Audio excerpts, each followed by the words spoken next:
aqui é a Rafa Fostanho e hoje teve cabine de imprensa de manhã. Eu fui assistir um filme que tem o Morgan Freeman e é da minha querida distribuidora A2 Filmes. Eu já vou pedir desculpa por uma coisa. Aqui eu vou ser sincera sobre o que eu achei desse filme.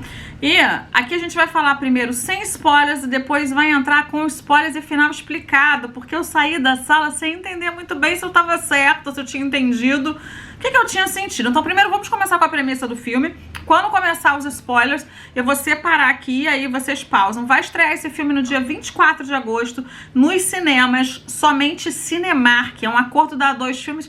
A A2 Filmes ela é muito boa com os streamings também, ou seja, então logo depois vai entrar nos streamings. Quem não conseguir ir nos cinemas, consegue depois assistir nos streamings. Eu tava vendo sempre, né, antes de falar com vocês e tal, eu também pego outras opiniões. Às vezes eu vejo outros vídeos lá de fora, né, pra ver se eu tinha entendido, se eu não tinha, porque esse filme é um pouquinho confuso, principalmente o final dele. Vamos lá sobre a premissa, sobre que elenco é esse, né, porque tem uma pessoa nesse elenco que é muito famoso, que eu vou botar na capa pra vocês, obviamente, que é o senhor Morgan Freeman, com quase 90 anos, ele é o astro que faz uma participação no filme. O filme não é totalmente com ele, ele tem um papel importantíssimo, mas já aviso a vocês, se eu achar que vai boa tempo de tela, não vai rolar, tá? Bom, ele é um filme de 2022, no original ele chama The Ritual Killer. Se vocês forem procurá-lo, gente, no IMDb, como eu sempre faço, né, pra conversar com vocês, a nota dele tá bem baixinha, tá 4 e pouco, e ele, no Brasil, ele ganhou o nome agora de MUTI, Crime e Poder. Depois a gente vai entender o que é esse MUTI aí. No original ele é The Ritual Killer e lá no IMDb ele tá com o nome de Rituais Mortais. Tem esse MUTI e depois tem Rituais Mortais.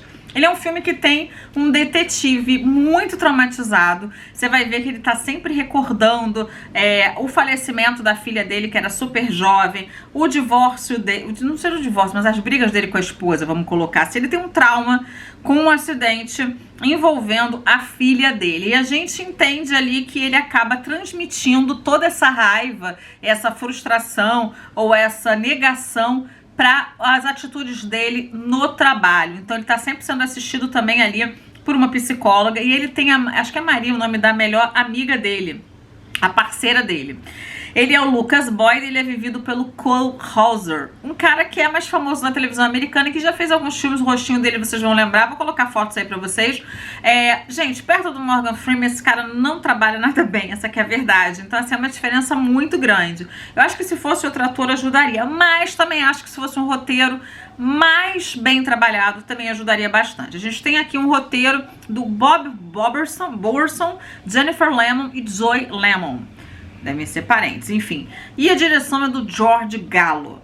Bom, qual é a história, a premissa desse filme? Na sinopse diz o seguinte: o filme segue o detetive Boyd, que, incapaz de lidar com a morte de sua filha, embarca em uma caça a um serial killer que mata de acordo com um ritual tribal brutal chamado MUTI.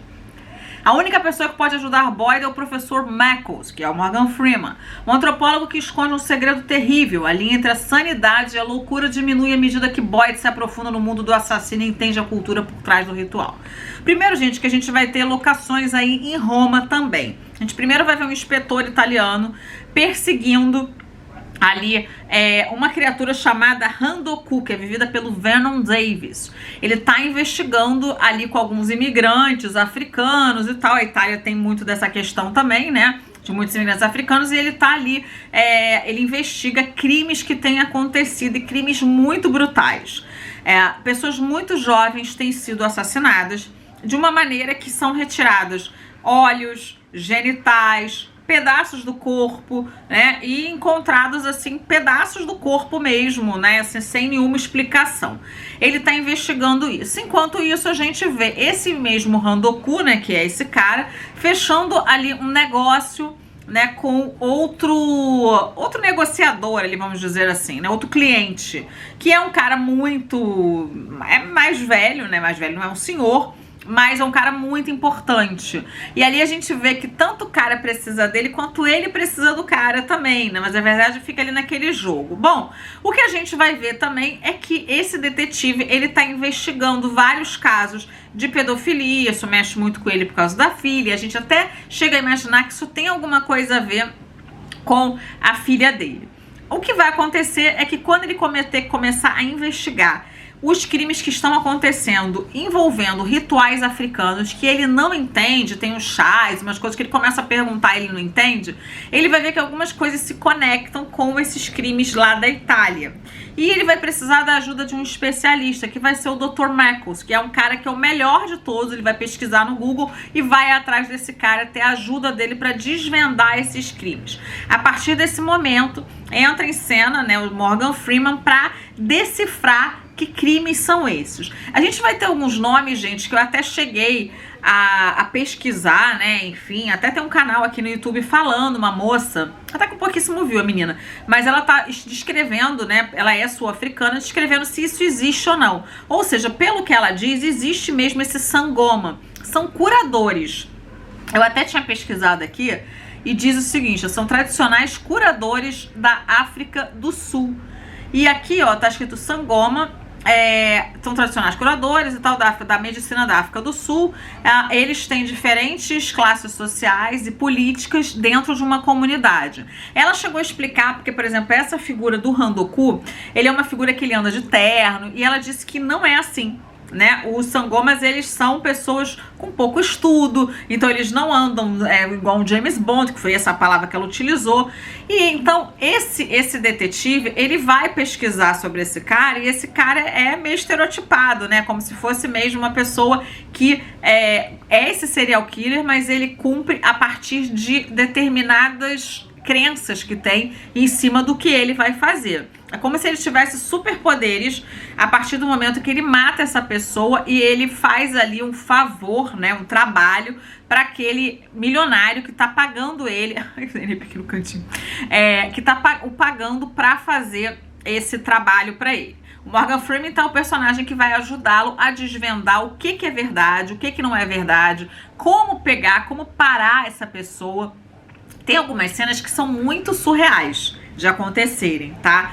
Bom, o Morgan Freeman ter 70 anos já é uma coisa que não dá muito pra rolar mais. Mas também tem o caso, por exemplo, de uma menina que ele vai atrair. Essa menina, ela... ainda sem spoilers, tá, gente? Nem tô dizendo assim o que acontece de verdade, porque tem um grande plot twist na história. E aí, uma menina assim, super jovem, né, nos anos de hoje, aceitar ir pra casa de um cara sem conhecer. Aí você fala, mas não tem nada de namoro não, gente. É tipo, sabe... Enfim, não pega um celular porque ele desconhece o pai dela. Tem umas cenas assim que são muito, muito infantilizadas pra uma moça daquela idade ali, ainda mais uma moça que se mostra tão ambiciosa. Mas enfim. Bom, a minha nota pra esse filme, gente, é de que ele poderia ter um grande potencial, mas ele não alcança esse potencial. Então, se fosse nota mesmo, ele ficaria com 4.5, ele nem atingiria os 5. Então vai ficar entre ruim ali. Realmente não foi um filme que me agradou tanto assim, apesar do esforço do Morgan Freeman que a gente vê em cena. Eu vou comentar agora com spoilers por que eu não gostei tanto e por que eu fiquei na cabeça que, nossa, será que é bom isso? Será que não? E depois eu cheguei à conclusão de que não era bom isso. A gente tem ali um serial killer, tá? Agora é com spoilers final explicado. A gente tem um serial killer, que é o Randoku. A gente começa a... Tem uma cena em que o Randoku vai visitar esse Dr. Mackles e fala pra ele, olha, não se mete, senão vai sobrar pra você. Mesmo assim, ele liga pro detetive e diz, olha, eu vou continuar te ajudando. Na hora que o detetive consegue chegar até a moça do ritual ali que ele tá fazendo, o que ele faz? A pessoa quer ter maior clarividência, sei lá, e aí ele vai numa moça que tiver os olhos maravilhosos e tal, e vai arrancar os olhos daquela pessoa. Ele quer mais virilidade, ele vai pegar um rapaz super jovem e vai arrancar o pênis do cara. É tipo isso, é nesse nível. E aí ele faz todo um ritual com a pessoa viva ainda. Então, ele tem umas marcas no rosto que até a mina sul-africana explicou que realmente de vez em quando eles fazem marcas pra provar a força que eles têm, mas não é tão exagerado assim, e como eu disse pra vocês, as vestimentas não são a mesma.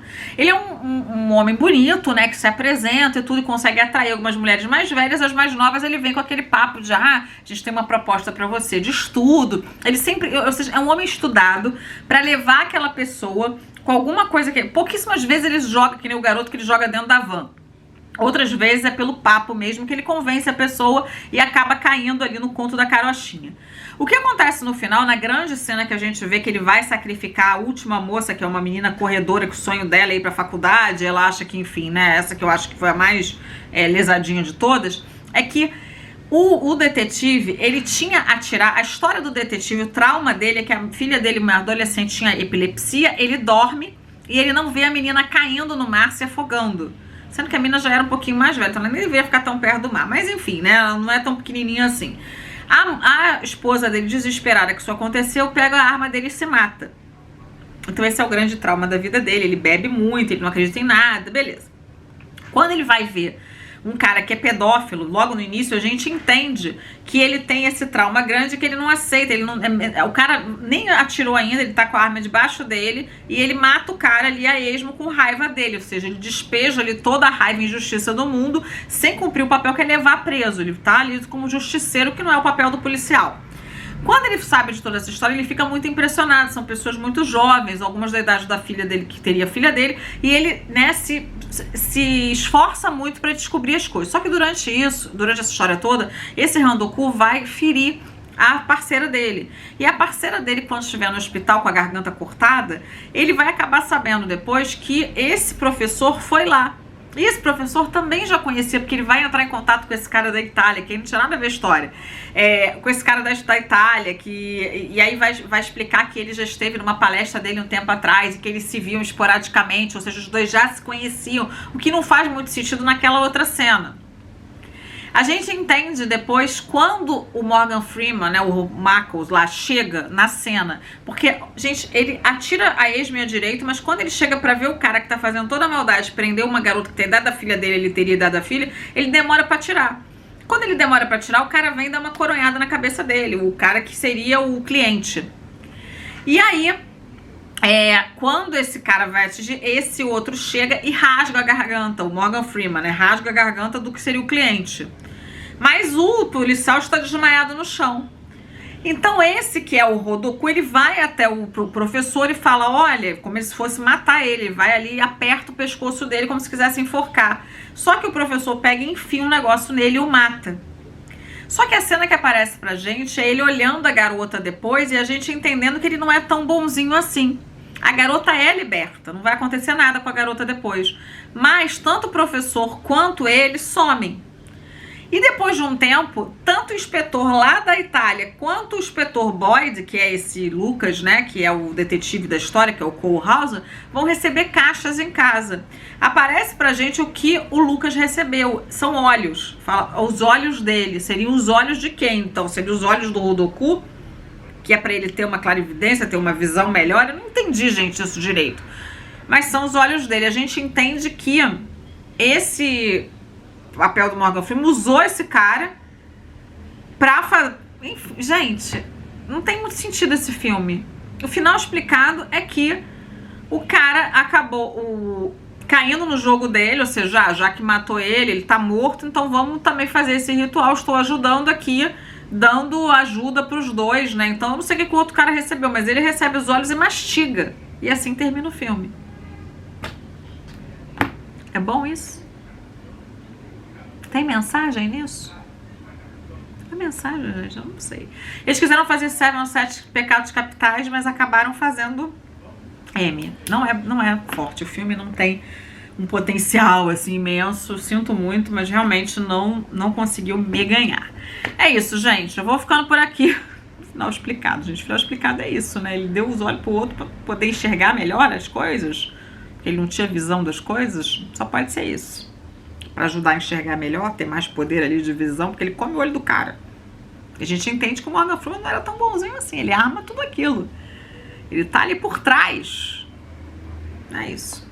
Eu vou ficando por aqui, um beijo grande. Até o próximo vídeo, pessoal. Tchau.